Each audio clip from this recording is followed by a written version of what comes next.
करो, आवाज आ रहा है क्या? करो, क्या बोल रहा है? Yes sir. तुम बोल सकते ना।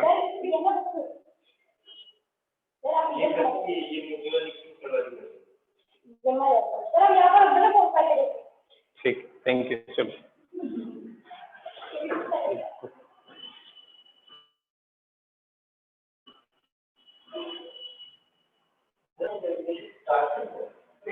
हाँ, स्टार्टिंग से बताएंगे।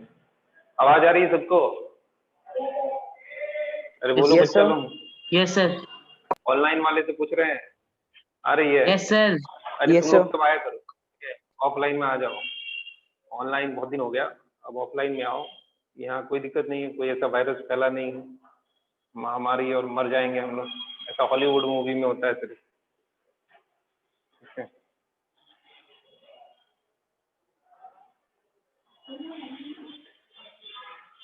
चलो बोर्ड दिख रहा है तुम लोग को? Yes sir. ठीक है, आज कोचिंग से क्लास ले रहे हैं और आया करो सब लोग, ठीक है? मजा आएगा क्लास में, जो भी बच्चे लोग रहेंगे थोड़ा सा अच्छा रहेगा क्लास, ठीक है? और अब ये लास्ट सर कौन चैप्टर से है टॉपिक तो से स्टार्ट कर रहे हो आज? बस ग्रेविटेशन से ही स्टार्ट करें। ग्रेविटेशन खत्म होने के बाद हम 11 का क्लास का पढ़ाएंगे, ठीक है? पर तुम लोग ऑनलाइन आया करो, ऑफलाइन आया करो, ठीक है बालक लोग?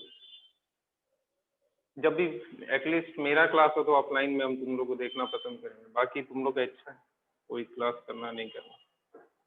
तो ये क्लास में ऑफलाइन आओ तो ज़्यादा समझ में भी आएगा और मज़ा भी आएगा, हमको भी मज़ा आएगा क्लास लेने में। तो जब ये लोग बच्चे आ ही रहे हैं, इन लोगों को हो नहीं रहा है, तो तुम्हें थोड़ी हो जाएगा यार जी। और हो भी जाएगा तो कुछ नहीं होगा, सब ठीक हो जाएगा। हर्ड इम्यूनिटी ये सुने होंगे तुम लोग। हाँ, इलाज तो है ही, इलाज तो बस लोग स्पष्ट नहीं बता रहे हैं।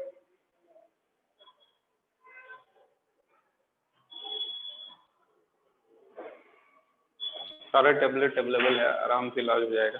चलो ठीक है, इतना रहने देते हैं, मोबाइल गिरेगा तो मैट टूट जाएगा। क्या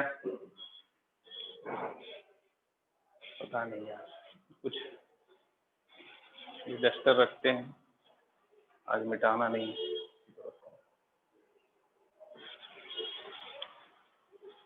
चलो ग्रेविटेशन हम शुरुआत से थोड़ा सा रिकैप कर दे रहे हैं, ठीक है? क्योंकि यहाँ पे बहुत सारे बच्चे हैं जो लोग नहीं जानते हैं, ठीक है, ग्रेविटेशन। अच्छा, और एक बात सुनो, जो भी बच्चे नए हैं, मतलब जिनको शुरुआत से पढ़ना है, ठीक है, जैसे यहाँ पे कुछ बच्चे हैं, तुम लोग में भी होंगे कुछ बच्चे, वो लोग ऑफलाइन आएंगे तो हम शुरुआत से भी पढ़ा देंगे, ठीक है? ये बैच तो खत्म हो ही जाएगा ग्रेविटेशन के बाद, ये बैच चलेगा ही। इसके साथ साथ जो ऑफलाइन आके मिलेगा और बोलेगा हमको कि भाई हमको पढ़ना है शुरुआत से, तो हम पढ़ा देंगे, ठीक है?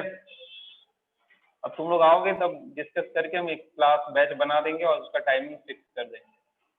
चलो देखो, रिकैप कर दे रहे हैं हम शुरुआत से। जो ग्रेविटेशनल फोर्स है, ये मास है और ये भी मास है। मान लो ये m2 मास है और ये m1 मास है, तो इन दोनों मास के बीच में जो फोर्स लगेगा, ठीक है, इन दोनों मास के बीच में क्या लगेगा, जो फोर्स लगेगा उसके बारे में न्यूटन फोर्स का एक फॉर्मूला दिया कि कितना लगेगा। पहले देखो, ये पहला बात ये है कि वो फोर्स का डायरेक्शन कैसा होगा। फोर्स कैसा क्वांटिटी है बच्चे लोग? फोर्स कैसा क्वांटिटी है? वेक्टर क्वांटिटी है। कैसा क्वांटिटी है? वेक्टर क्वांटिटी है, ठीक है? और जो भी वेक्टर क्वांटिटी होता है, जो भी क्या होता है, वेक्टर क्वांटिटी होती है, उसका क्या क्या होता है? एक मैग्नीट्यूड होता है और एक क्या होता है बच्चे लोग? डायरेक्शन होता है, ठीक है? ये दो चीज होता है, मैग्नीट्यूड और डायरेक्शन, ठीक है? बताओ, तुम लिख नहीं रही है? लिखी हुई हो? ठीक है, देखो, फोर्स वेक्टर क्वांटिटी है, मैग्नीट्यूड और डायरेक्शन होता है। डायरेक्शन के बारे में ये बताया, डायरेक्शन और डायरेक्शन तुम लोग को दिख रहा है या छोटा छोटा लग रहा है? ऑनलाइन वाले बच्चे लोग बताओ, बोलो। छोटा लग रहा है सर, थोड़ा सा लग रहा बड़ा है? लिखो। ठीक है, लिखते हैं इसके बाद। तुम लोग को दिख रहा है ना यार? ठीक है। तो फॉर डायरेक्शन, डायरेक्शन कैसा होगा? देखो जैसे ये मास है m1 और ये मास है तुम्हारे पास m2, तो इन दोनों के बीच में डायरेक्शन होगा एट्रैक्टिव। कैसा होगा? एट्रैक्टिव, यानी कि ये दोनों मास आपस में क्या करेंगे? अट्रैक्ट करेंगे, पास बुलाएंगे। ठीक है, क्या करेंगे?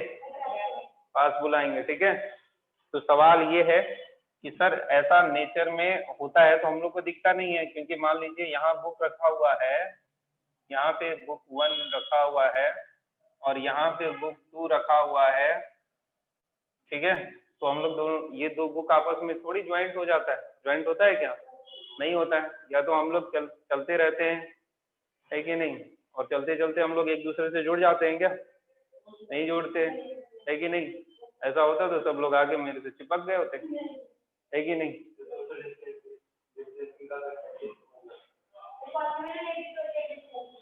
ठीक है, तुम लोग चुप रहो, क्या क्या बोल रहे हैं। देखो यहाँ बुक 1 और बुक 2, ठीक है, तो ये दोनों आपस में चिपक नहीं रहे। क्यों? देखो यहाँ ये सब क्या है, बहुत बड़े, अर्थ का साइज बहुत बड़ा है, तो अर्थ का मास भी क्या है मेरे भाई लोग? बहुत बड़ा है। ठीक है, तो अर्थ जो है इस बुक 1 को अपने सेंटर की तरफ खींच रहा है और ये बुक 2 को भी अपने सेंटर की तरफ खींच रहा है, जिस वजह से ये वाला फोर्स इतना ज्यादा है, ये वाला फोर्स इतना ज्यादा है कि इन दोनों के बीच में जो फोर्स लग रहा है, अगर ये मान लो 1 न्यूटन है और इन दोनों के बीच में जो फोर्स लग रहा है ये 100 न्यूटन है, ये 100 न्यूटन, यानी अर्थ इस बुक 2 को कितने फोर्स से खींच रहा है? 100 न्यूटन। और इस बुक को किस फोर्स से खींच रहा है? और ये दोनों आपस में कितने न्यूटन से आ रहे हैं? 1 न्यूटन। तो बताओ कौन सा बात चलेगा? ये अर्थ वाला बात चलेगा। ठीक है, समझ में आ रहा है? अरे बताओ ऑनलाइन वाले बच्चे लोग, समझ में आ रहा है कि नहीं आ रहा है? Yes, sir. Yes sir. ठीक है, आओ सब ऑफलाइन आना। ठीक है, नेक्स्ट क्लास से जब भी फिजिक्स हो। सर तो ये मंडे से आ बुक 1, जाएंगे। हाँ हाँ बिल्कुल, मंडे से पता नहीं, तुम देख लेना जब भी से आना हो। ठीक है, तो ये बुक 1 और मंडे तो छुट्टी है ना मूर्ख, बेवकूफ, इतना बुड़बक लड़का है यार, आज तक किसी को पता नहीं चला मंडे को छुट्टी है कि नहीं। मंडे को आके यहाँ झाड़ू पोछा करके जाएगा, वो अगले हफ्ते से, इसका मतलब। चलो देखो यहाँ ये, तो ये 100 न्यूटन है, ये 100 न्यूटन है। ठीक है, तो ये इसीलिए क्या होते हैं, आपस में चिपकते नहीं है। ठीक है, इसीलिए तुमको ये फोर्स दिखता नहीं है, समझे? अब अगर मान लो ये मैग्नेट रहता, जैसे ये मैग्नेट है, ये नॉर्थ पोल है और ये साउथ पोल है, और यहाँ पे ये साउथ पोल है, ये नॉर्थ पोल है, तो ये दोनों आपस में चिपक जाते हैं। ये देखते हैं हम लोग, चिपक जाता है, देखते हैं ना? क्यों? क्योंकि ये लोग के बीच में जो फोर्स लगता है, जो मैग्नेटिक फोर्स होता है, वो क्या होता है? ग्रेविटेशनल फोर्स से बहुत स्ट्रॉन्गर होता है। ठीक है, मैग्नेटिक फोर्स क्या होता है मेरे भाई लोग? स्ट्रॉन्गर।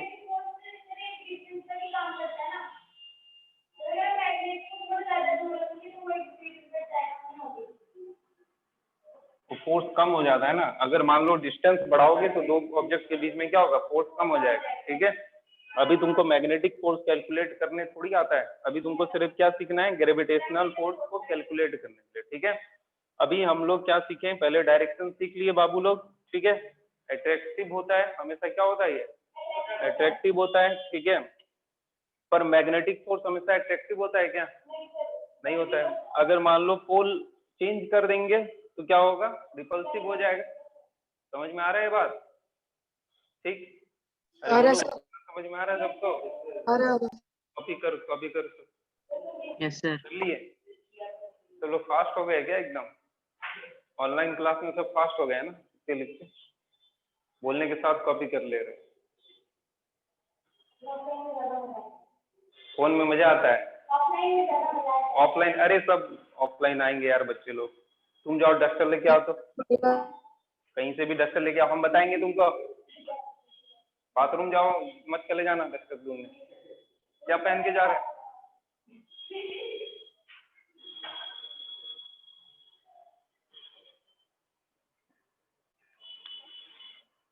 लिखो, अरे लिखो, सब लोग लिखो फटाफट।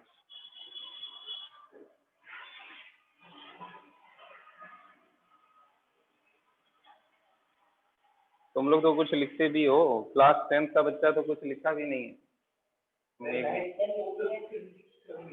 क्या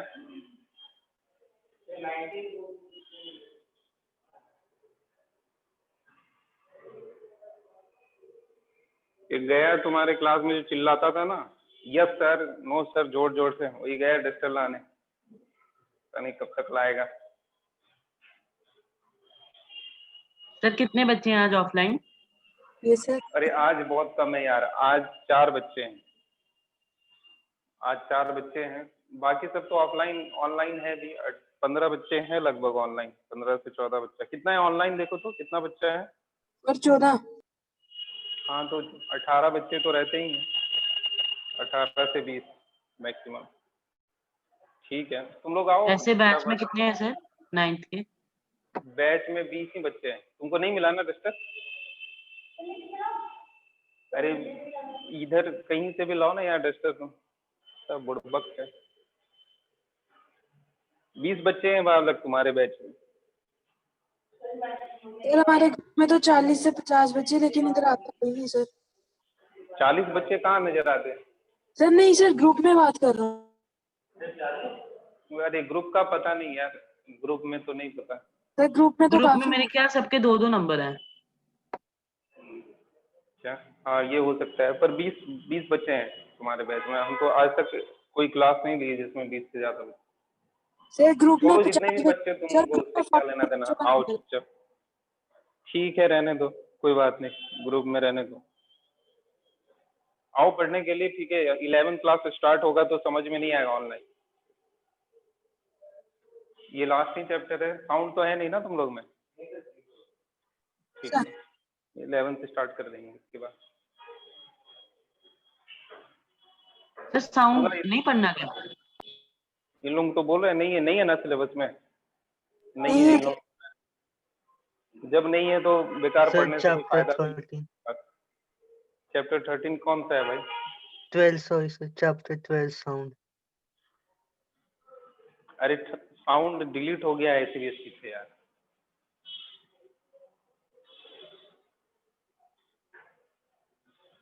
उसको लग रहा मार रहे हैं क्या बांध के? नीचे गया उसको मांग, आ का ही नहीं रहा यार। मिल गया, कमाल कर दी तुम।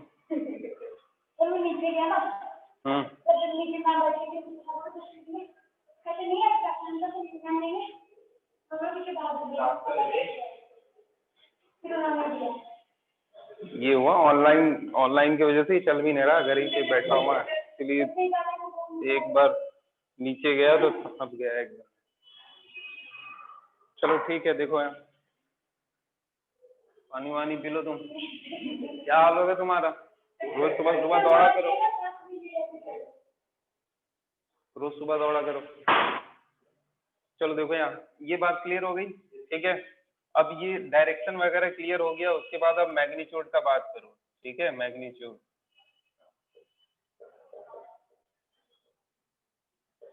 मैग्नीट्यूड ऑफ ग्रेविटेशनल फोर्स कैसे निकालेंगे? तो ये F देके नीचे G लिखते हैं तो इसका मतलब होता है ग्रेविटेशनल फोर्स। तो gravitational force is directly proportional to mass, ठीक है। जैसे ये m1 मास, m2 मास था, और ये m1 मास है, और इन दोनों के बीच का डिस्टेंस कितना है? r है, ठीक है। तो gravitational force is directly proportional to m1 mass, पहला मास के। फिर gravitational force is directly proportional to second mass, ठीक है। फिर gravitational force is inversely proportional to square of the distance between them, ठीक है, square of the distance between them, ठीक। तो ये तीनों इक्वेशन को मिलाए, ठीक है, फ्रॉम इक्वेशन 1, 2, 3, ठीक है। तो क्या लिख सकते हैं? Gravitational force is directly proportional to m1 into m2 divided by r square, ठीक है। तुमको आ रहा है समझ में? बोलो। थर्ड वाला इक्वेशन है इनवर्सली प्रोपोर्शनल टू डिस्टेंस का स्क्वायर। डिस्टेंस है ना बालक, इसके सेंटर से डिस्टेंस लेंगे, मास के कहाँ से लेंगे? सेंटर से डिस्टेंस लेंगे, ठीक है, ठीक। तो ये आया, उसके बाद ये प्रोपोर्शनलिटी का साइन हटेगा तो एक कांस्टेंट आएगा। क्या आएगा? एक कांस्टेंट आएगा। उसको बोलते हैं यूनिवर्सल कांस्टेंट। क्या बोलते हैं? यूनिवर्सल ग्रेविटेशनल कांस्टेंट, या डायरेक्टली बोलते हैं यूनिवर्सल कांस्टेंट। ठीक है, तो ये तुम्हारे पास ये फॉर्मूला है, इसी का यूज करना है। ठीक है, देखो तो जी का वैल्यू क्या लिखाए हैं? Sir 6.67 into 10⁻⁻11। हाँ ठीक बोल रहे हैं।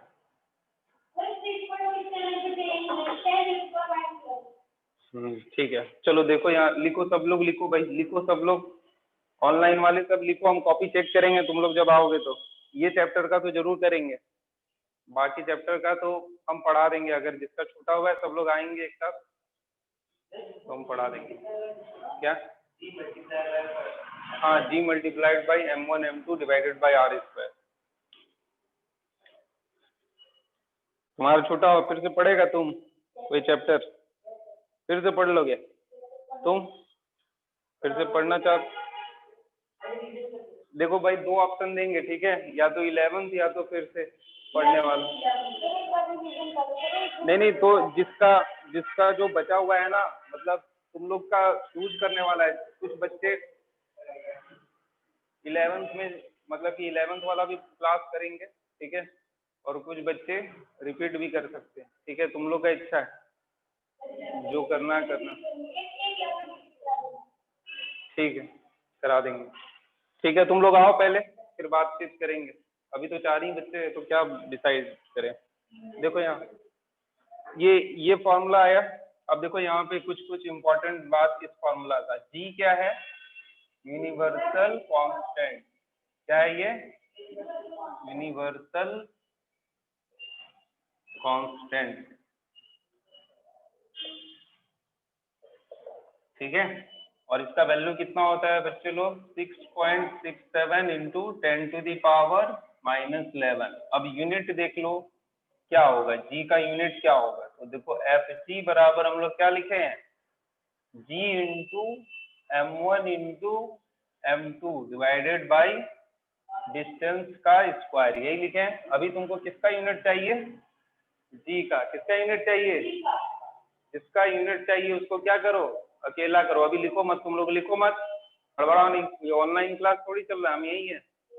अभी पहले समझो, ठीक है। जी को अकेला करो, जी को अकेला करोगे तो क्रॉस मल्टीप्लीकेशन करोगे, इसको इससे मल्टीप्लाई करो, इधर कुछ नहीं है तो क्या है? 1 है। तो जी बराबर क्या लिखोगे? Fg into R square divided by m1 into m2, ये लिखोगे। बताओ, समझ में आया? यस उसके सर। बाद देखो, जो ये फोर्स है इसका यूनिट बताओ क्या है? न्यूटन। आर क्या है? डिस्टेंस, डिस्टेंस का मीटर स्क्वायर हो जाएगा। ठीक है, उसके बाद मास का यूनिट क्या होता है? केजी, और यहाँ पे मास का यूनिट केजी। तो ये देखो क्या आ गया unit? Newton metre square KG square. ठीक है, तो इसमें यूनिट लगा दो, newton metre square divided by KG square. ठीक है, अब कॉपी करो, चलो कॉपी करो अब आराम से, और बढ़ाओ मत। अब ऑफलाइन में हो, आराम से देखो, और सब चैप्टर खत्म ही है। 11 थोड़ा पूरा थोड़ी पढ़ना है, जितना हो सकता है मार्च तक पढ़ाया जाएगा। बहुत समय है, आराम से आओ, सब ऑफलाइन आओ। ठीक है, फिर हम लोग देखते हैं।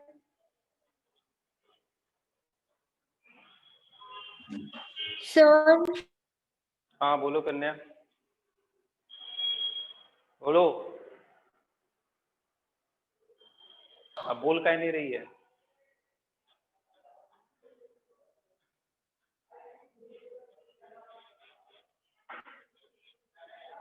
अरे बोलो भी, क्या बात है? कोई दिक्कत है? Sir board is not clear. Board is not clear? Board is clear. Yes, sir, it's clear. Board is Her clinic network is call good. clear. Okay, you have some internet issue. तुम बार बार हाथ क्यों पोंछ रहा है? मजा आ रहा है हाथ पोंछने में? सर क्लास से निकालो उसे। हाँ, अच्छा,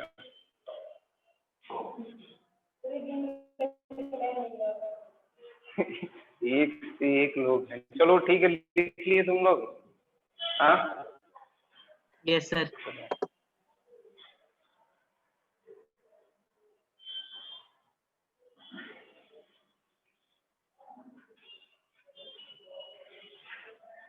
देखो यहाँ नोट करके दो बात लिखो, नोट करके पहले लिख, हम बता दे रहे हैं, उसके बाद तुम लोग लिखना, ठीक है? नोट करके पहला पॉइंट है gravitational, gravitational force is a central force, central force। इसका क्या मतलब है? देखो यहाँ, इसका ये मतलब है कि जैसे मान लो ये ऐसे करके कोई एक बॉडी है, ठीक है? ऐसा बॉडी है, ठीक, और ये दूसरा एक बॉडी है ऐसा, ठीक। तो अगर इसका सेंटर, इस बॉडी का सेंटर, ठीक है, अभी एक काम करो तुम लोग, यूनिफॉर्म बॉडी लो, नहीं तो इसका सेंटर और मतलब कि इसका सेंटर ऑफ मास दो अलग अलग चीज हो जाएगा, वो बड़ा दिक्कत हो जाएगा, फिर बात समझ में नहीं आएगी।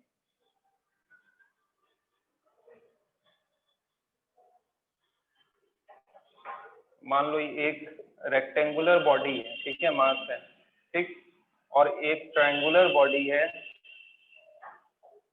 ये ऐसा है, ठीक है। और ये देखो हम पहले बता दे रहे हैं, तुम लोग जो थोड़े से तेज हैं वो समझेंगे, और नहीं समझेंगे तो कोई बात नहीं। देखो यहाँ ये जो रेक्टेंगुलर है इसमें यूनिफॉर्म मास डिस्ट्रीब्यूशन है। कैसा मास डिस्ट्रीब्यूशन है? यूनिफॉर्म, यानी कि यहाँ पे अगर मान लो ये वाला एरिया लेते हैं, यहाँ पे 1 मीटर स्क्वायर ये एरिया लेते हैं, यहाँ पे मान लो अगर 10 ग्राम मास है, कितना मास है? 10 ग्राम। तो कहीं पे भी तुम 1 मीटर स्क्वायर एरिया लोगे तो वहां कितना मास होगा? इसको क्या बोलते हैं बाबू लोग? यूनिफॉर्म मास डिस्ट्रीब्यूशन, ठीक है। और यहाँ पे भी ये क्या है? यूनिफॉर्म मास डिस्ट्रीब्यूशन है, ठीक है। तो अगर ये यूनिफॉर्म मास डिस्ट्रीब्यूशन है, ठीक है, तो इसका सेंटर जो है यहाँ ही होगा, ठीक है, ज्योमेट्रिकल सेंटर, और इसका सेंटर ऑफ मास सेम जगह होगा, ठीक है। अब सेंटर ऑफ मास देखो, एक छोटा सा बात बताते हैं, जैसे मान लो ये मार्कर है, ठीक है, ये लगभग यूनिफॉर्म तुमको दिख रहा होगा, यहाँ तक तो यूनिफॉर्म है, ठीक है, यहाँ तक यूनिफॉर्म है, ठीक है, यहाँ तक यूनिफॉर्म है, उसके बाद नॉन यूनिफॉर्म है, ठीक है। तो अगर ये यूनिफॉर्म होता, अगर ये क्या होता? यूनिफॉर्म होता, तो इसका जो ज्योमेट्रिक सेंटर होता वही इसका सेंटर ऑफ मास होता, ठीक है। और सेंटर ऑफ मास एक ऐसा जगह होता है, जैसे मान लो ऐसा जगह होता है, ठीक है, जिसमें अगर मान लो हम उस पॉइंट को अगर पकड़ ले, सेंटर ऑफ मास को अगर हम पकड़ ले, ठीक है, तो अगर उस पॉइंट को उठा लेंगे तो पूरा बॉडी उड़ जाएगा, ठीक है। अब देखो ये एग्जांपल देखो, जैसे ये मार्कर है, ठीक है, तो इसको अगर हमको उठाना है तो इसका सेंटर ऑफ मास हम पकड़ते हैं, ठीक है। देखो इसका सेंटर ऑफ मास कहाँ होगा? इसके ज्योमेट्रिक सेंटर के आसपास होगा, क्योंकि ये यूनिफॉर्म नहीं है। यूनिफॉर्म क्यों नहीं? इधर मास कम है, देखो इधर नोक जिधर है इधर मास कम है, और ऐसे क्या है? यूनिफॉर्म है। तुम दिमाग से ऊपर जा रहा है ना तुम लोग का? फिर सब ऑफलाइन आओ, कुछ समझ में नहीं आता है हमको ऑनलाइन में, किसको आ रहा है नहीं आ रहा है। देखो देखो ये थोड़ा सा, देखो ये आगे उठ गया ना, तो इसका मतलब क्या है? यही इसका क्या है? सेंटर ऑफ मास है, ठीक है। समझ में आया क्या है ये? याद करो, वो एक रस्सी रहता है हॉलीवुड मूवी में अक्सर, वो क्या क्या था ना, एक कोई हॉलीवुड मूवी देखे हो कभी कुछ जीवन में? तो होता है ना, एक बिल्डिंग से दूसरा बिल्डिंग में रस्सी बांध देता है और उसके बाद वो बैलेंस करके चलता है।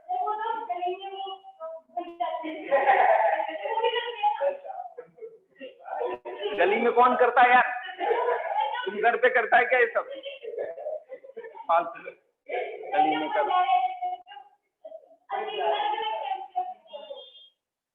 कौन है तुम्हारा जान का दोस्त है क्या? ये बहुत बड़ा बात होता है वो रस्सी से चलना यार।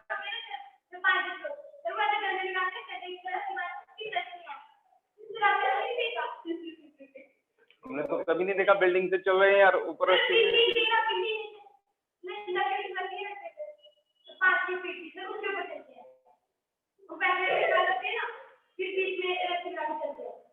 ठीक है, हम चलेंगे तुम्हारे घर। चलो देखो, अरे सुनो, तो वो रस्सी पे चढ़ते हैं, ठीक है, वो क्या करते हैं, अपना सेंटर ऑफ मास को कहाँ से पास कराते हैं, रस्सी से पास कराते हैं, ठीक है, अपना पूरा बॉडी का सेंटर ऑफ मास को कहाँ से पास कराते हैं, रस्सी से पास कराते हैं, ठीक है, और उसको बैलेंस करने के लिए वो एक रॉड रखते हैं, ठीक है, रॉड रखते हैं, ठीक है। अब ये रॉड कैसे होता है, मूवमेंट ऑफ इनर्शिया होता है, मतलब अब ये सब बताना मतलब ज्यादा ये नहीं है, समझ में नहीं आएगा, पर अभी तुम लोग सोचो, सेंटर ऑफ मास को बैलेंस कर लोगे तो तुम क्या करोगे, चल जाओगे, ठीक है, समझ में आ रहा है। तो ये सेंटर ऑफ मास और ज्योमेट्रिकल सेंटर क्या होगा, सेम होगा, सब सेम होगा। जब मास कैसा डिस्ट्रीब्यूटेड होगा किसी ऑब्जेक्ट में, यूनिफॉर्मली डिस्ट्रीब्यूटेड होगा। कैसे,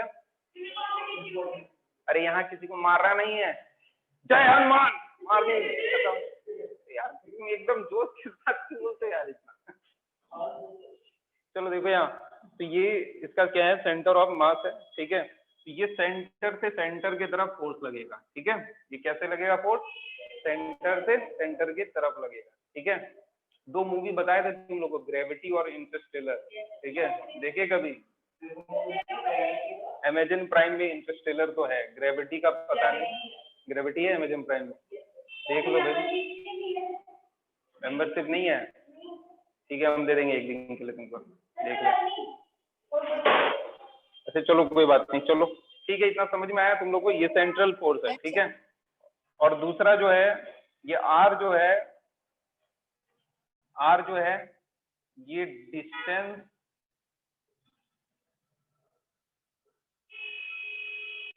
बिटवीन द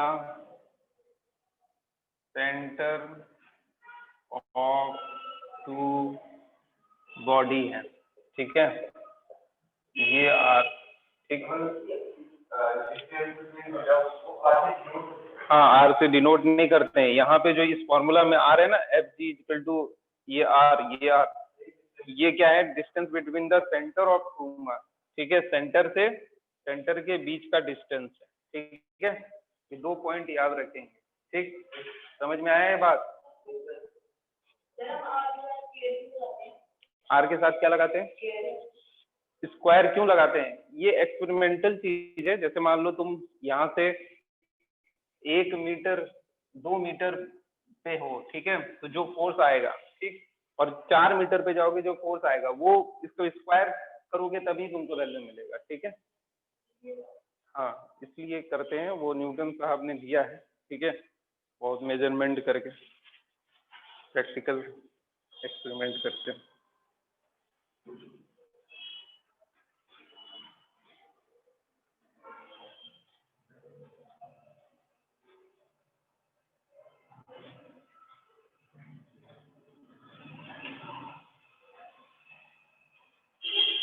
तुम कौन सा पेन से लिख रही है, ले ली, अच्छा लग रहा है, बढ़िया है ना, सब यही पायलट पेन से लिखेगा, ठीक है, तुम कौन सा पेन से लिखता है, पायलट, कहाँ है, तुम पेन ही नहीं लाए क्या आज, ठीक,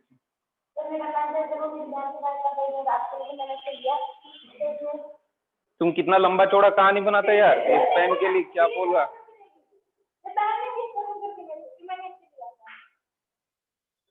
ये पेन नहीं, पायलट पेन लो, पायलट पेन, हाँ पायलट पेन सब लिखेंगे, ठीक है, और वो इंक आराम से आता है, 10 रुपया में इंक आता है उसका, समझे, बहुत दिन चलेगा, 2-3 महीना तो आराम से चलेगा। चलो ठीक है, यहाँ तक क्लियर है एक्सक्यूज मी सबको, सर, बोलो बालक।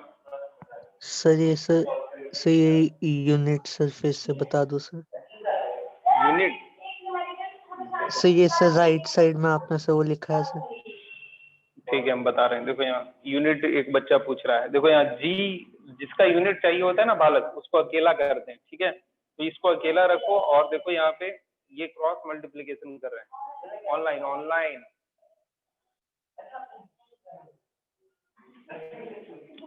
ये देखो यहाँ F G into R square किए, ठीक है बालक, तो F G into R square लिखे, फिर m1 m2 यहाँ कुछ नहीं है तो 1 है, तो m1 m2 लिखे, ठीक, तो ये आ गया न्यूटन, फोर्स का यूनिट न्यूटन, डिस्टेंस का यूनिट मीटर स्क्वायर, और m1 m2 क्या है, केजी, केजी, तो केजी स्क्वायर हो गया, तो newton metre square divided by KG square हो गया, ठीक है बालक, समझ में आया? सर नीचे सर फिर आर स्क्वायर से नहीं आएगा नीचे आर स्क्वायर कहाँ है बालक? सर। आपने सर जो सबसे ऊपर वाली सर इक्वेशन लिखी है सर। हाँ सर ये हाँ ये सर आर स्क्वायर कहाँ से आया, ये नहीं आया समझ में? Yes sir. अरे ये तो फॉर्मूला ही है ना यार, ये तो फॉर्मूला ही ड्राइव किए थे ना अभी। force between two mass is directly proportional to their mass and inversely proportional to the square of the distance between them. Sir book में से लिखा था F into D square is equal to G into M अरे तो one d into जो M है two. वही तो डिस्टेंस है ना यार, d ही डिस्टेंस है बालक, ठीक है? r और d सेम है। चलो तुम आना ऑफलाइन में, हम समझा देंगे अगर तुमको अभी भी दिक्कत है तो। चलो यहाँ तक ये सब क्लियर है। अब एक दो सवाल करते हैं।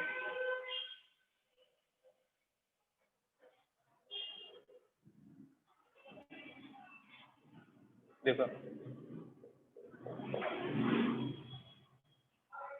अगर ये मास जो है 10 kg का है, ठीक है, और ये मास जो है 5 kg का है, और इस दोनों के सेंटर के बीच का डिस्टेंस जो है 10 मीटर है, ठीक है। Find out gravitational force between them. Gravitational force बताओ कितना होगा?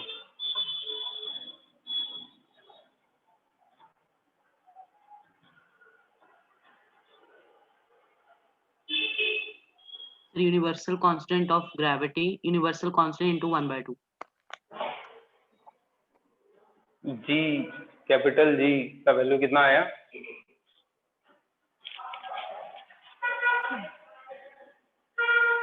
कैपिटल जी के टर्म में बताओ ना तुम, कितना आ रहा है?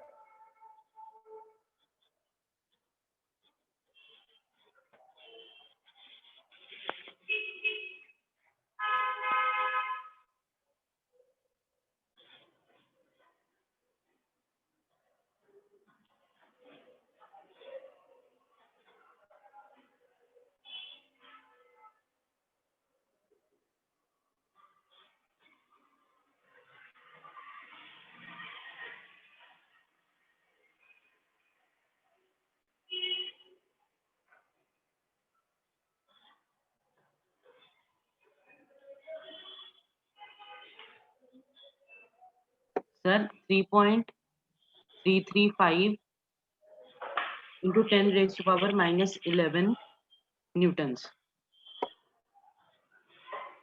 ठीक है, चलो देखते हैं।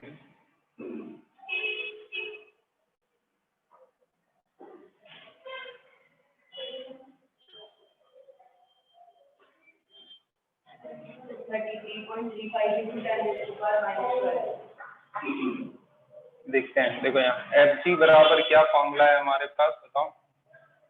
Capital G m1 into m2 divided by R square, यही है।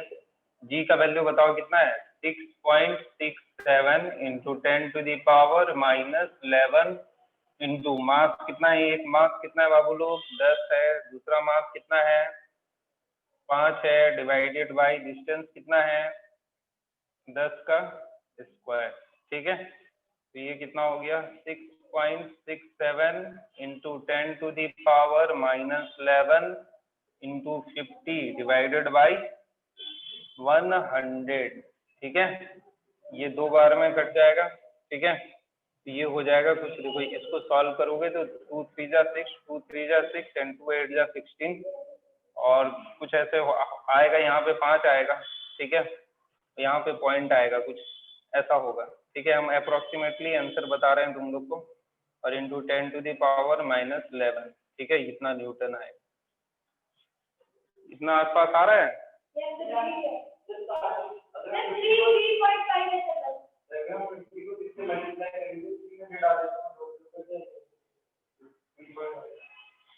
इतना आसपास आ रहा है इतना?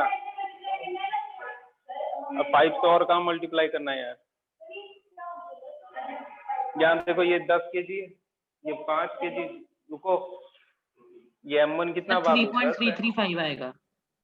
हाँ जो भी है, तो ये m2 कितना 5 है, ठीक है, तो 10 × 5 किए, ये मल्टीप्लाई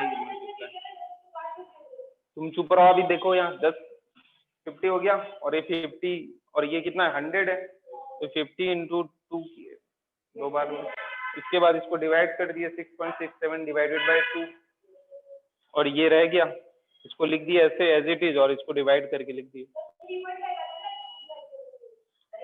ओ ठीक है, 2 3 जा 6, 2 3 जा 6, अच्छा 4 ऐसा आएगा, 3.32 आएगा। नहीं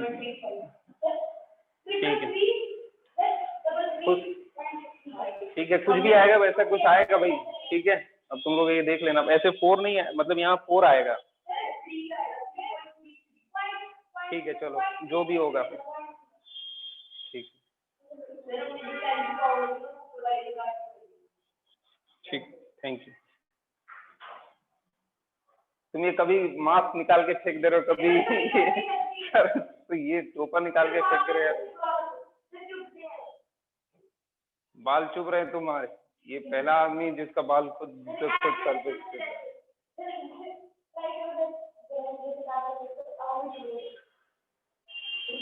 तुम ऐसा करो, टकला हो जाओ, सही है, तुम टकला हो जाओ फिर से, ठीक है, और फिर ये पहन के आओ।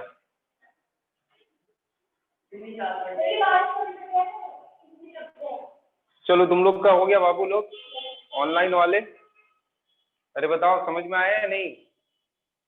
सर आ गया।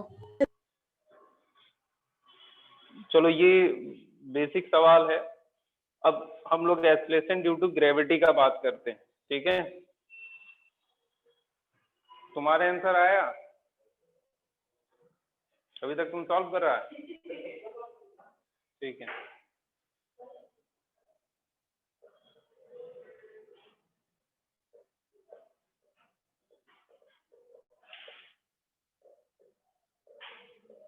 एक्सेलरेशन ड्यू टू ग्रेविटी,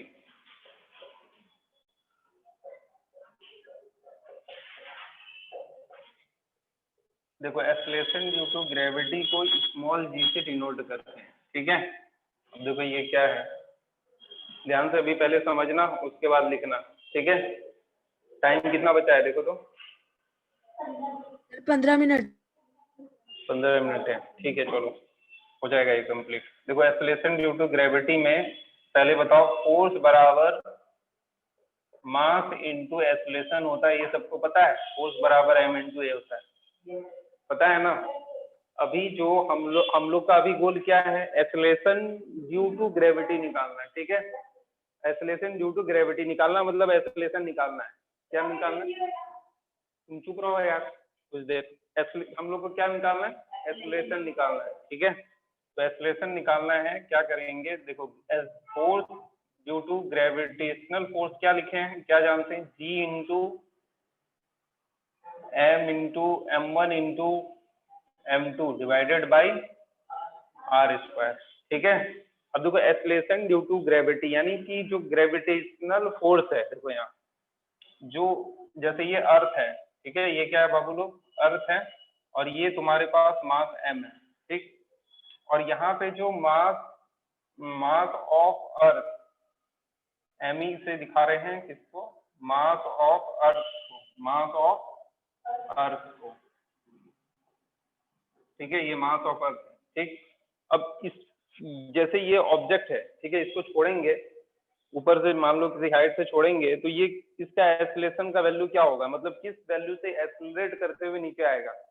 क्योंकि जब भी फोर्स लगेगा, देखो यहाँ याद करो, ये फोर्स बराबर मास इनटू एक्सेलरेशन क्या बताता है कि जब भी किसी ऑब्जेक्ट पे फोर्स लगेगा तो वो ऑब्जेक्ट एक्सेलरेट करेगा। क्या बताता है, जब भी कोई ऑब्जेक्ट पे फोर्स लगेगा तो वो ऑब्जेक्ट क्या करेगा, एक्सेलरेट करेगा, ठीक है।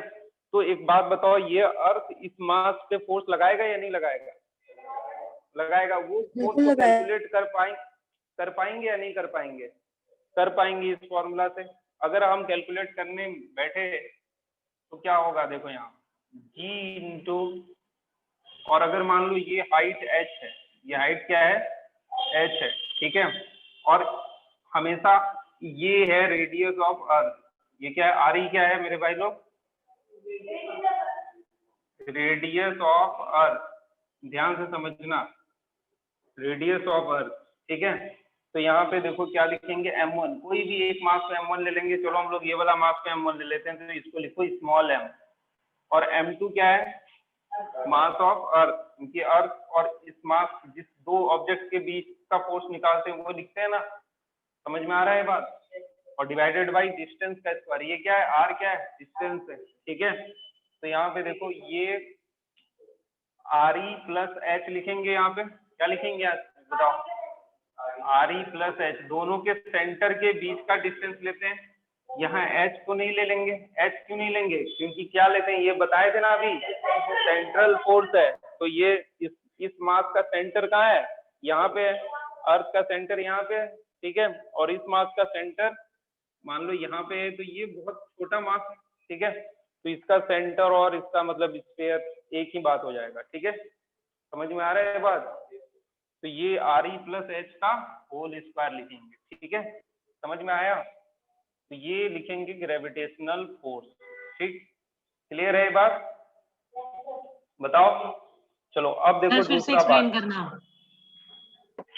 एक तो तुम लोग यार घर पे बैठे रहते हो और रिपीट वंस मोर क्या देता है इन लोग, घर पे बैठे बैठे, तुम लोग को आ रहा है ना समझ में। चलो देखो यहाँ फिर से एक बार, हम बोल रहे हैं कि ये जो आर ई प्लस एच लिखे हैं ना बालक, ठीक है, इसको एक्सप्लेन कर रहे हैं, इसी में कोई दिक्कत हो सकता है। ये इसका अर्थ का जो सेंटर है और इस मास का जो सेंटर है, इन दोनों के बीच का डिस्टेंस ले रहे हैं, तो ये मास बहुत छोटा है, तो इसके सेंटर से डिस्टेंस मेजर करो या यहाँ से मेजर करो, एक ही बात है, ठीक है, इसके पेरिफेरी से मेजर करो, ठीक, क्लियर है। तुम आगे बैठा करो, तुम पीछे क्या बैठती है, आगे इधर जहां भी आगे बैठ जाया करो फटाफट।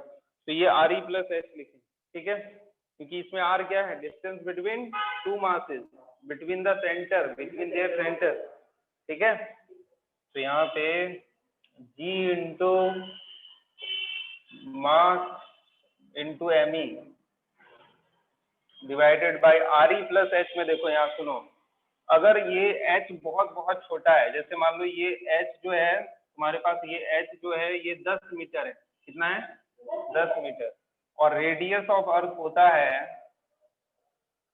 6400 किलोमीटर, ठीक है, इतना होता है। अगर इस डिस्टेंस के साथ इसको जोड़ोगे या माइनस करोगे तो कोई अंतर पड़ेगा क्या, बताओ, 6400 किलोमीटर में 10 मीटर को जोड़ेंगे तो सर। क्या फर्क पड़ेगा, तो कुछ नहीं पड़ेगा ज्यादा। ठीक है, समझ में आ रहा है बात। तो Yes, sir. अगर मान लो यहाँ पे हम लिख देते हैं पहले, if h is very small, if h is very small, बहुत छोटा, ठीक है, if h is very small, ठीक है, तो h को क्या कर दो, आर ई प्लस एच को, आर ई प्लस एच को अप्रोक्सीमेटली क्या लिख सकते हो, आर ई लिख सकते हो, क्या लिख सकते हो, क्लियर है इतना। अब देखो यहाँ पे ये लिख देंगे, एफ जी का वैल्यू क्या आ जाएगा मेरे पास, G into small M into mass of earth divided by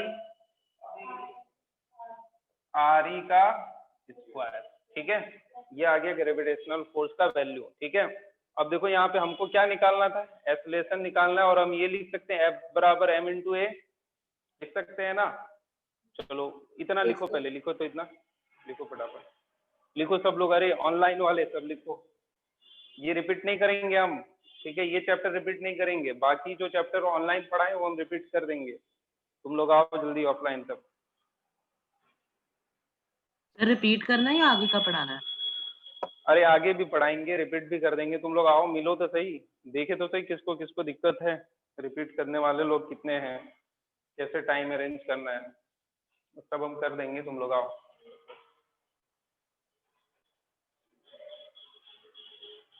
physics का क्लास कोई अटेंड नहीं करेगा ऑफलाइन।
लिख लिए सब?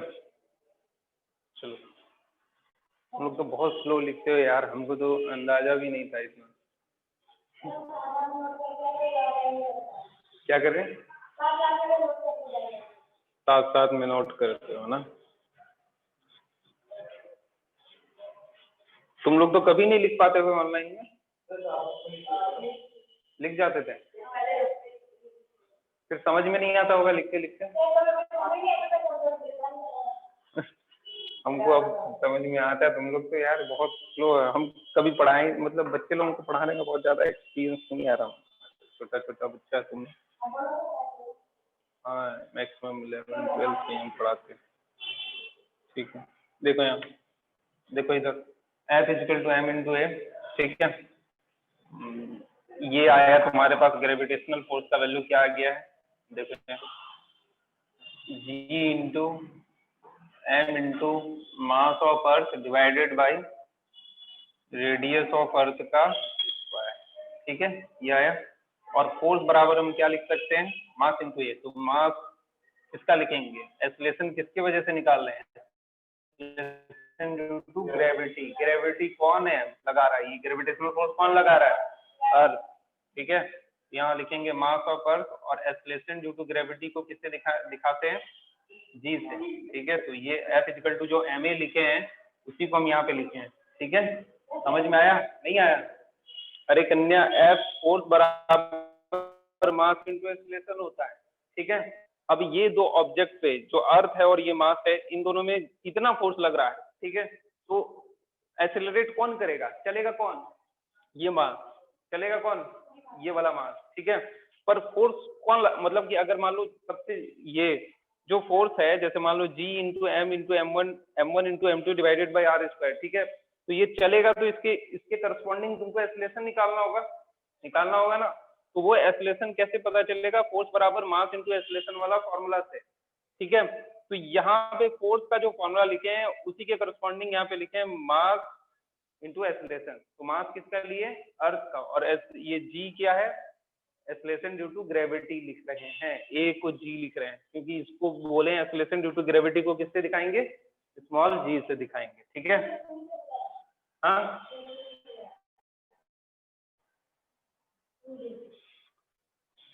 जब हम उसको समझा रहे थे तुमको क्या कर रहा था, तुम पढ़ रहा था फिर जी, बुड़बक बच्चा यार। यहाँ देखो, हम क्या अब हर एक बच्चा को समझाएंगे, यहाँ देखो ध्यान से, जब एक को समझा रहे यार सब समझो। देखो यहाँ पे फोर्स बराबर मास इंटू एक्सेलरेशन होता है बालक, होता है। तो यहाँ पे हम लिखे हैं mass of earth into acceleration due to gravity को क्या लिखते हैं, जी है, और इक्वेट कर दिए ये वाला जो फॉर्मूला है, ठीक है। तो G into small m into mass of earth divided by radius of earth का स्क्वायर। तो यहाँ से मास ऑफ अर्थ कट गया, G बराबर कितना आ गया, G इंटू, अरे एक चीज और गलती हो ही गया, एक मिनट रुको, एक मिनट रुको।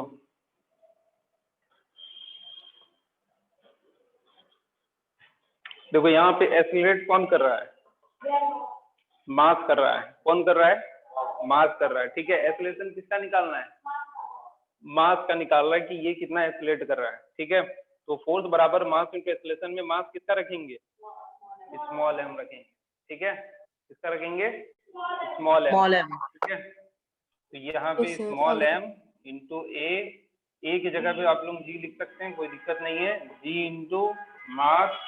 Into mass of earth divided by radius of earth का स्क्वायर। ये स्मॉल m कट गया, तो G बराबर क्या आ गया, capital G into mass of earth divided by radius of earth का स्क्वायर, ठीक है। इसको अगर सॉल्व करोगे, जैसे 6.67 इंटू 10⁻⁻11, ठीक है, इंटू मास ऑफ अर्थ कितना है, 9.1 इंटू 10⁻31 है क्या, देखो तो एक बार कोई गूगल खोल के कितना है मास ऑफ अर्थ, देखो। अरे ऑनलाइन वाले बच्चे लोग देखो, फोन अलाउड है नहीं है, देखो एक बार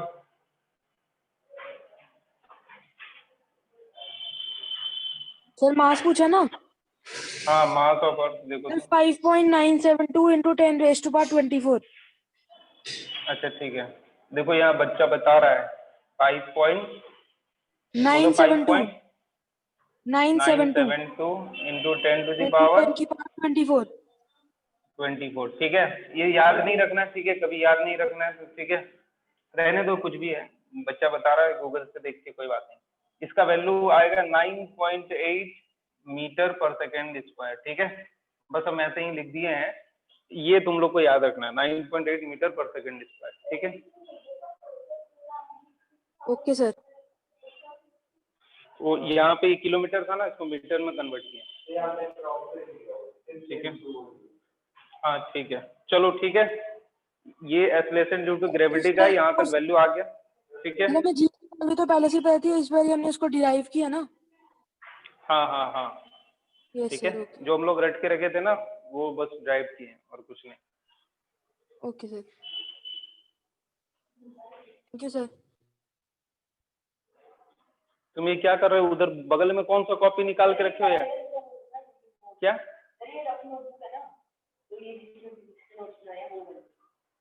तुम बहुत मेहनत कर रहे हो लग रहा है ना? ये भी लोग हैं, कुछ लोग बेवजह का मेहनत करते हैं, एक बार रफ में लिखेंगे, एक बार फेयर में लिखेंगे।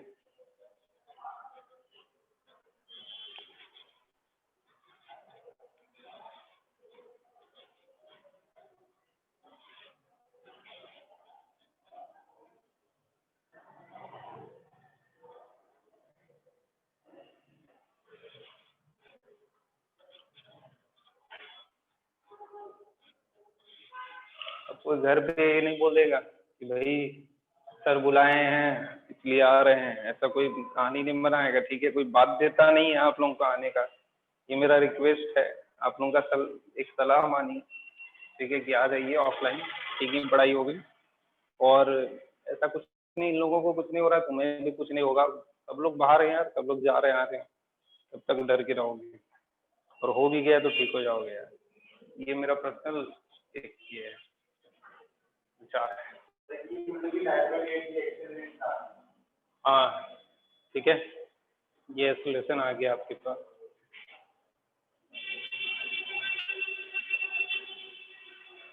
मतलब ये एक्टिवेशन की क्या किया? हाँ ठीक है, अब देखो यहाँ सुनो, हम बता रहे हैं इस फॉर्मूला का क्या मतलब है, क्या कैसे तुम लोग यूज करोगे। यूज तो चलो सीख जाओगे, यूज करते ही आए हो, कोई बहुत बड़ी बात नहीं। लिखे सब लोग, लिखे, तुम लिखी कन्या। देखो ये फॉर्मूला का क्या मतलब है, ठीक है, अंडरस्टैंडिंग समझो क्या है।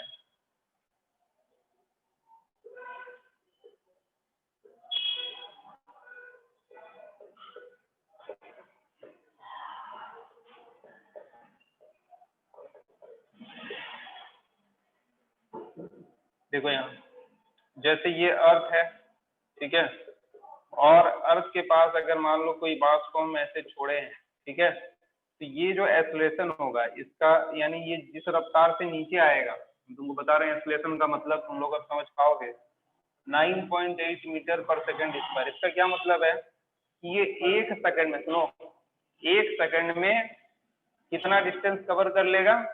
9.8 मीटर। ठीक है, एक सेकंड में कितना डिस्टेंस मेजर कवर कर लेगा? 9.8 मीटर। फिर ठीक है, तो यहाँ देखो, यहाँ पे ये 9.8 मीटर कवर किया, फिर दूसरे सेकंड में, फिर तीसरे सेकंड में, हर एक सेकंड में कितना कवर करते जाएगा? 9.8 मीटर। ठीक है, सर वेलोसिटी 9.8 मीटर बढ़ेगी या फिर डिस्टेंस? अच्छा हाँ यार, एक मिनट रुको, हाँ ये वेलोसिटी जो है, एक मिनट रुको, ये बताता है, ये पता नहीं वेलोसिटी के हिसाब से, एक मिनट रुको, ये एक्सेलरेशन का मतलब क्या है कि एक सेकंड बाद, जैसे ये अभी यहाँ वेलोसिटी कितना है? 0 है, वेलोसिटी क्या है? 0 है। ठीक है, तो एक सेकंड बाद इसका वेलोसिटी कितना हो जाएगा? 9.8 मीटर पर सेकंड। ठीक है, समझ में आया ये बात? यस देखो सर। इससे कैसे पता चला, v equal to U plus AT लिखते हैं ना, तो u कितना है? 0, और एक्सेलरेशन का वैल्यू कितना है 9.8 और टाइम कितना है, तो ये कितना आ गया 9.8 मीटर पर सेकेंड। तो वेलोसिटी 1 सेकंड बाद कितना आ गया 9.8 मीटर पर सेकेंड। ठीक है, हाँ दूसरा सेकंड में देखो, अब दूसरा सेकंड में तुमको ये इनिशियल वेलोसिटी लेना होगा। ठीक है, तो वो थोड़ा सा ज्यादा कचड़ा हो जाएगा, इसलिए हम पहला सेकंड का बता रहे थे। पहला सेकंड में इतना डिस्टेंस भी ये कवर करेगा। ठीक है, ये बात नहीं है, पर सेकंड सेकंड से बात करेंगे तो बातें अलग हो जाएंगी। क्या बोले? हाँ डायरेक्ट तुम फॉर्मूला यूज करो, वो ज्यादा अच्छा है। ठीक है, चलो ठीक है। तो ये मतलब कि अगर मान लो कोई भी ऑब्जेक्ट को तुम पास से छोड़ोगे, आसपास कोई भी ऑब्जेक्ट को छोड़ोगे तो वो अर्थ के तरफ आएगा। ठीक है, और वो किस एक्सेलरेशन से आएगा 9.8 मीटर पर सेकेंड स्क्वायर के एक्सेलरेशन से एक्सेलरेट करेगा अर्थ के तरफ। समझ में आया इतना कि नहीं यस आया? सर आ गया ना? ठीक है, चलो अब हम लोग नेक्स्ट क्लास में इस पे सवाल करेंगे। क्वेश्चन करा देते हैं। देखो यहाँ इस पे जो सवाल बनेगा ये सारा इक्वेशन ऑफ मोशन से रिलेटेड बनेगा। देखो पहले equation of motion,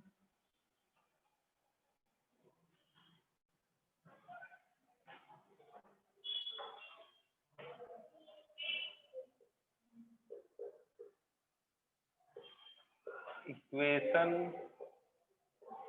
of motion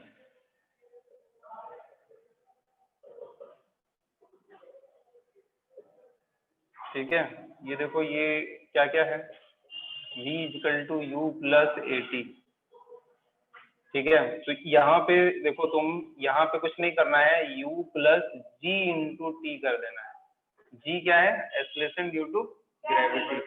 ठीक है, जैसे हम लोग जानते हैं s equal to U T plus half of A T square. तो ये कितना हो जाएगा यू टी प्लस जी में half convert of G T square.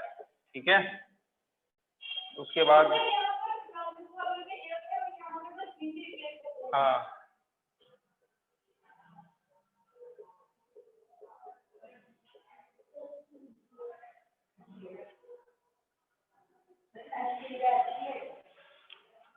कुछ भी लिख सकते, कोई दिक्कत नहीं है, एस हो या एच हो। ठीक है, कोई दिक्कत नहीं। लिखे तुम ये सब नहीं लिखोगे क्या? लिख लीजिए सर। ठीक है लिखो। क्या बोले? अरे इन लोग नहीं लिखा है, तुम लोग लिख लिए तो क्या हुआ? तो लिख लिया मैंने भी टाइम कितना बचा है देखो तो। सर। खत्म हो गए सर, 6 मिनट ज्यादा हो गए। 6 मिनट ज्यादा हो गया है तो क्लास नेक्स्ट क्लास में हम कराएंगे सवाल। ठीक है, आज इतना ही रहने दो। ठीक, ओके सर। ठीक है, चलो tata bye sir. Bye sir. Bye.